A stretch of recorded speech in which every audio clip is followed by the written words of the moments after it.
And welcome everyone to the lecture series in PLL. In this lecture, we will discuss the AC modeling in Cadence. Actually, in last class, we were not able to record the Cadence tool for AC modeling, so we'll now do the AC modeling. So, in last class, we have finalized the parameters for AC modeling. The control voltage was zero point 0.8, zero point 0.9, KVCO was 15.7, then a resistance of 8.92, a capacitance of 20 picofarad, a charge pump current of 39.4 microamps, then gain of charge pump plus phased divider, sorry, KPD was 6.27 microamps per radiance, then a bandwidth of 1.25 and poles and zeros of 0 0. All poles were at 0 and 0 of 893 kilo. So let's open Cadence tool. We'll open a Cadence tool. Okay, I will quit this.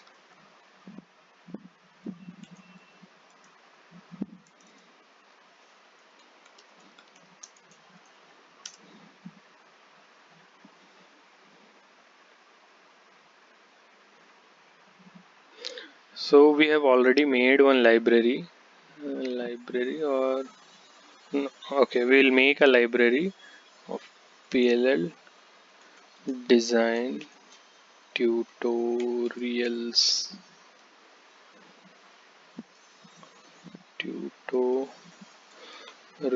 I hope everyone is familiar with Cadence tool.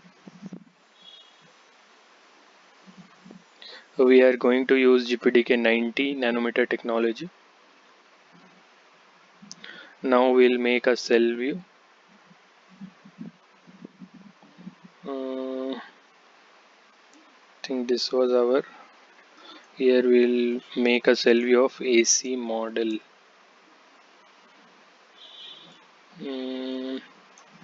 PLL AC modeling.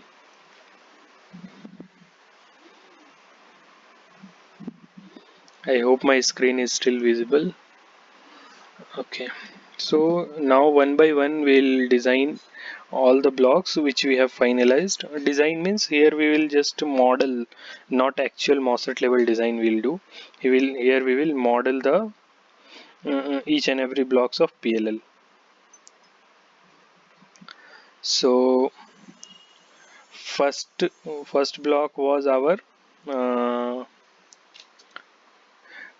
PFD, which is phase and frequency detector. So that we are going to model with some analog lib voltage controlled voltage source symbol, and we'll keep a gain of 1 for KVC. The same thing we can use for our uh, frequency divider modeling, where gain will change to 1 by n. These all things we have already discussed, where n is nothing but division ratio. Okay, now we'll look for modeling charge pump. The charge pump will be nothing but a voltage controlled current source. Voltage controlled current source.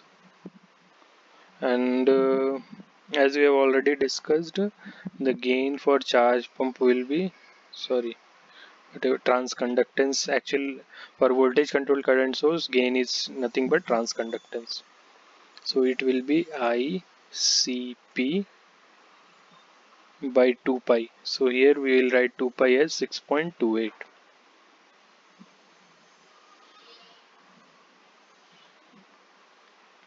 Now after charge pump we will have one VCO, and VCO will also be same, but yeah, we'll change the gain. For VCO gain will be 6.2 means 2 pi into kVco, which is nothing but 6.28 into kVco. Again, after this, there is a loop filter also, so we will use resistance and capacitor for the loop filter. Resistor and a capacitor.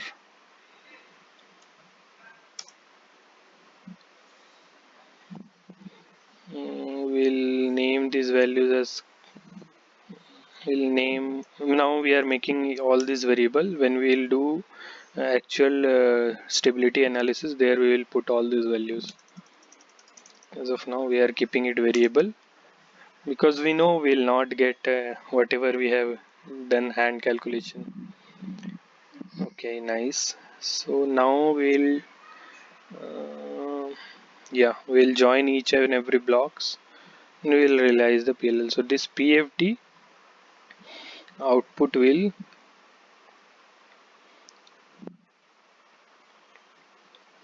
go to input of charge pump. Okay, need to move it little bit down, and output of charge pump will go to loop filter. We have modeled our loop filter like this. Then output of this loop filter will go to nothing but this is our KVC, right? Mm,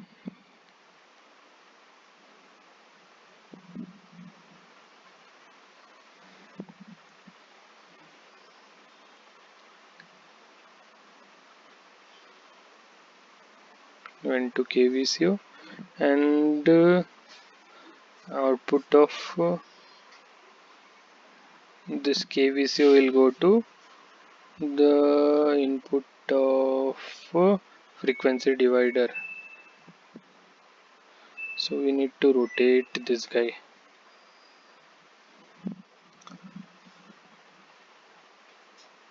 I think this is not working. Mm,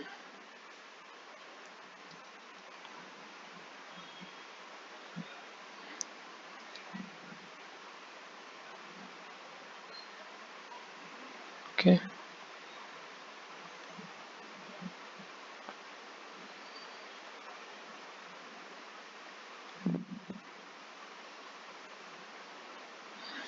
Nice.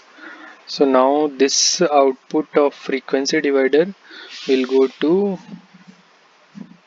since it's a closed loop system, right? So it will now go to one of the inputs of our PFT.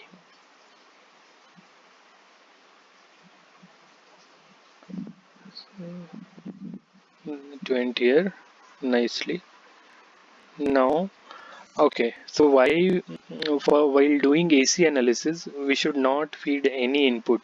In usual case, we will put a crystal reference to the input of PFD, but since we are doing AC analysis, so we are not going to put any input and we are grounding this other input of PFD. So for that, we'll choose some voltage sources.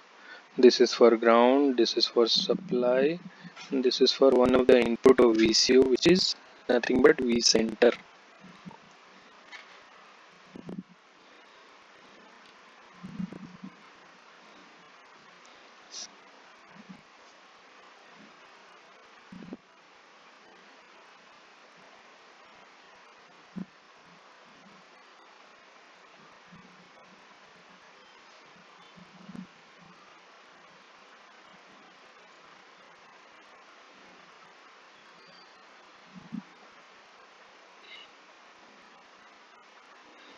Yeah, so we should take one ground also.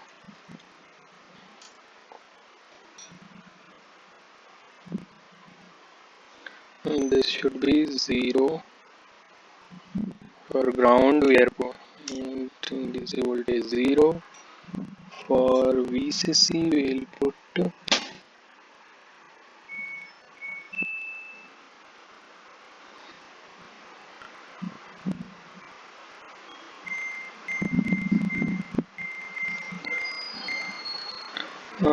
variable called VCC. Then for this we are going to use as one of the inputs of VCO, which is nothing but a center. Okay, I should make it little bit apart so that variables should come properly.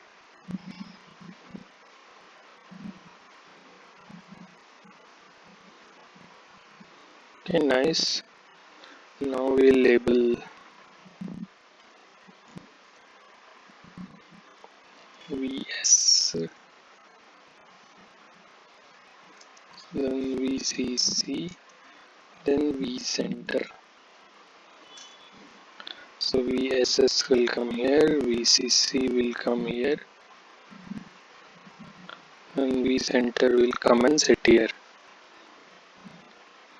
Then we'll copy this.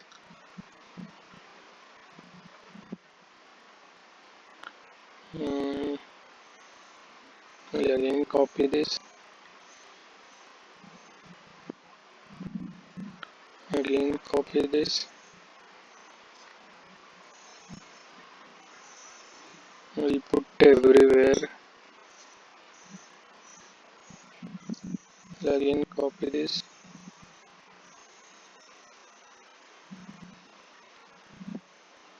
We'll rotate it. Fix it here.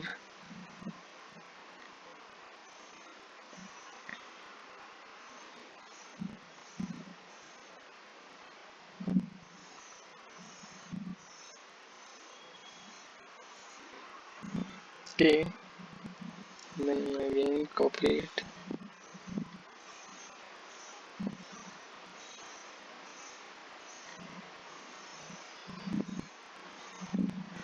And fix it here.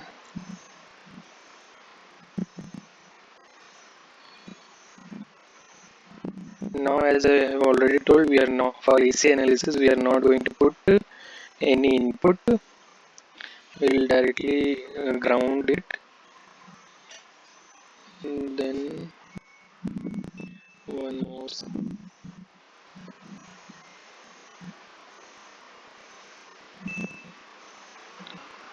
This also is grounded. I think almost everywhere. Yeah. So we need one more capacitor, a very high value capacitor at the output of our VCO. Why? Because we are designing, we are modeling our current numbers into frequency and voltage as phase. So here what we'll get as current. Now we need voltage to be fed back to the system, because earlier it was voltage at output of VCU, which it became current. So current is nothing but we have modeled current as frequency and voltage as phase. I hope it's clear. So for getting that current into voltage, we are putting a high value cap, basically a 1 farad capacitor we are putting here for our modeling.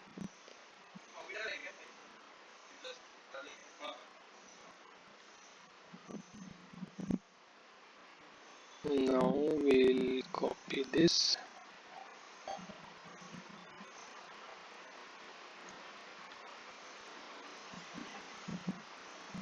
We'll keep it here.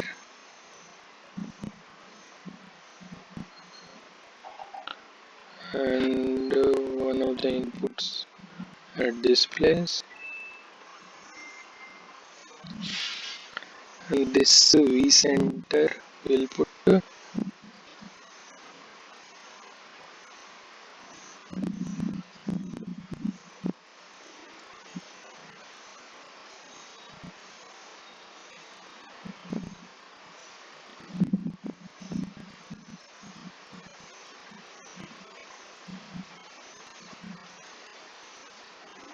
yeah.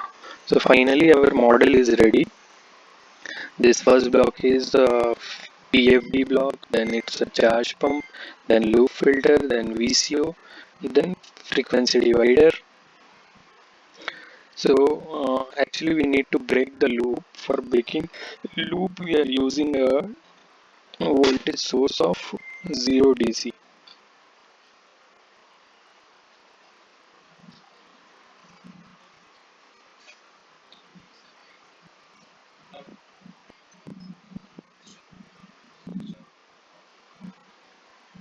Now we'll do check and save. Okay, where is one more?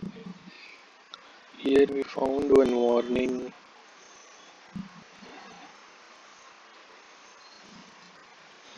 Why that warning came?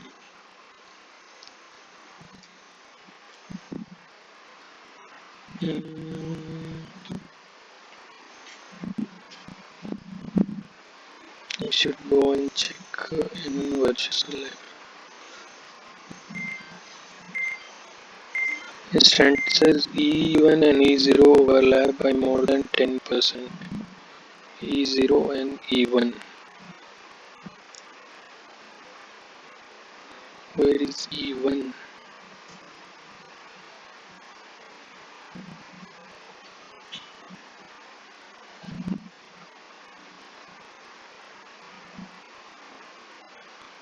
Actually, there were two VCVS, so that's why this error was coming. Okay, so now we'll launch our ADXL environment. Create new.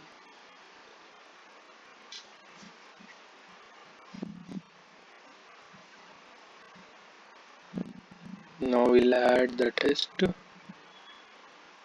Click here to add test. Copy from cell view. So now one by one we will put all our values. Capacitor of was 20 pico. Resistor was charge pump current was 39.4 micro.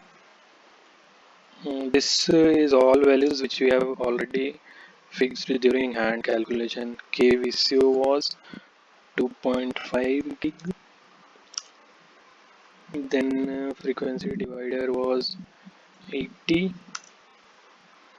Then resistance was 8.92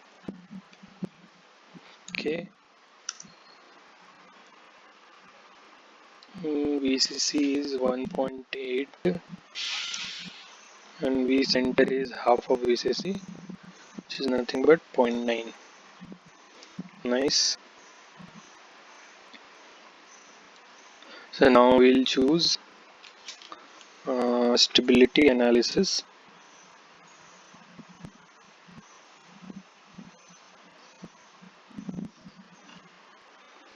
STB, where is this? So start frequency we can pick 10 hertz to 10 gigahertz. Sweep will take logarithmic.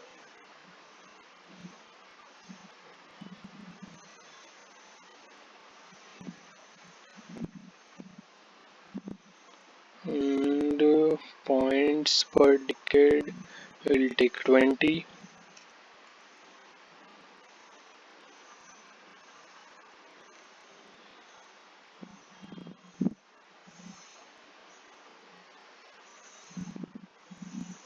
And then probe instance will take this.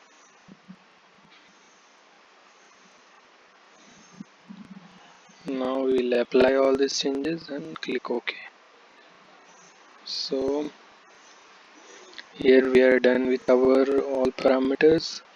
Okay, we also want to label some voltage lines. One is output clock, one is feedback clock,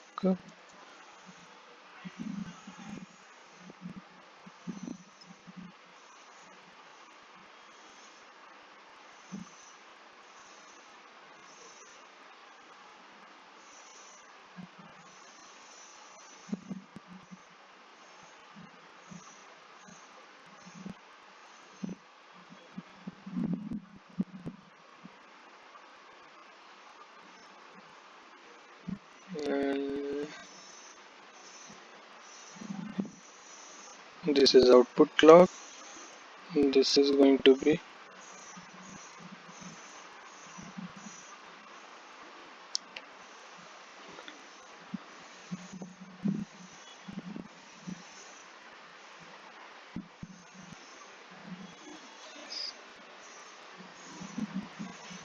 so outputs to be plotted. Select on schematic. We are going to add this output for our signal. Now we'll simulate that.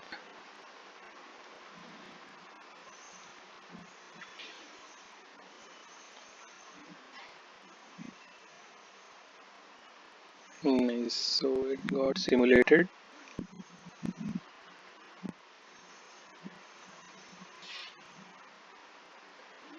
So now what we'll do, we'll click direct plot, main form, loop gain, add to outputs, plot. Mm, So this was as expected. First there is a 40 degree minus 40 dB per hertz of slope, then 0, and then the slope reduced to 20 hertz, 20 dB per hertz. Now we'll see phase margin. We'll add this also to output, then phase margin frequency. We'll add this also to law.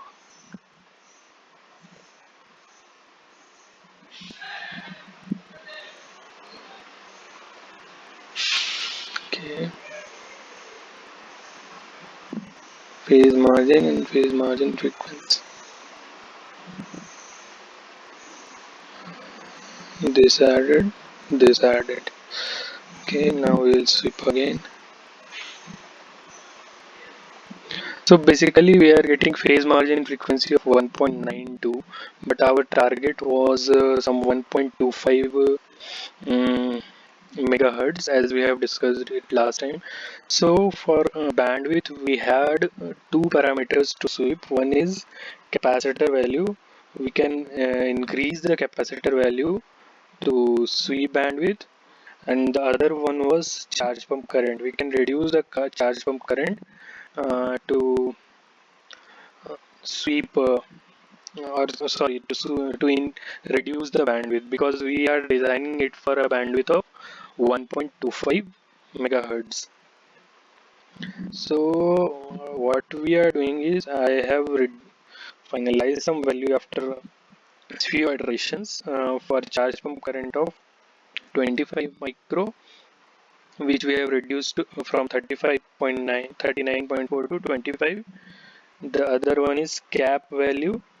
The cap value will be uh, from 20 picohertz picofarad to 35 picofarads.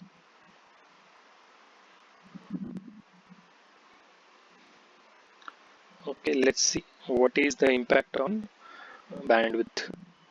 So it is mm, it is reduced, but we still need to 5. So now what we are going to do is, we are going to increase this number, charge pump current number, little bit, which will again improve. Okay, so we can try with 26, because it became 28. Instead of reducing, it increased to 1.28. So now we want 1.25. So by reducing charge from current, this bandwidth also reduces. So now we are reducing it again.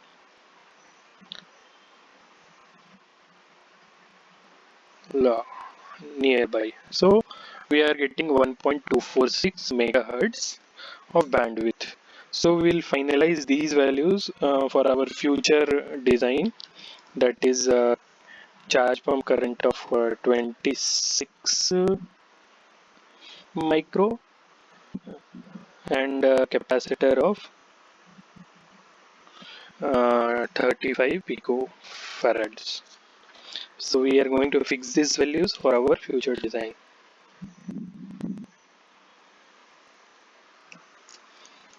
Thank you. Next class we will discuss transient modeling. Thank you so much.